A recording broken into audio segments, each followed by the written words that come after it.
ఉన్నప్పుడల్లా చేస్తుంటారు. కానీ గుడ్డు ఉడకేసిన దాన్ని తినటం కంటే పిల్లలకి ఆమ్లెట్ వేసి పెడితే భలే ఇష్టంగా తింటారు. ఎందుకంటే ఆమ్లెట్ అనేసరికి నూనె ఎంత పడుతుంది, కొంతమంది నెయ్యి అయినా వేసి ఆమ్లెట్ వేస్తుంటారు. ఉప్పు కారం కలుపుతారు ఆ కోడిగుడ్డు సొన్నలకి. చూడండి, ఉప్పు కారం నూనె కలిసేసరికి రుచి వస్తుంది కదా.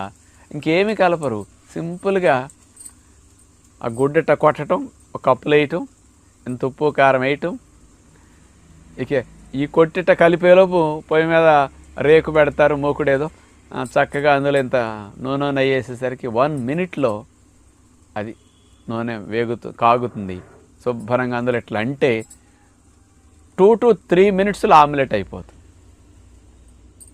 1 minute తినేస్తాం ఆమ్లెట్. సింపుల్, టేస్ట్గా ఎంజాయ్ చేసినట్టు అనిపిస్తుందని. కొంతమంది ఒక ఆమ్లెట్ అంటే ఎక్కువ రావట్లేదులని, మా వాడికి డబుల్ ఎగ్ ఆమ్లెట్ అండి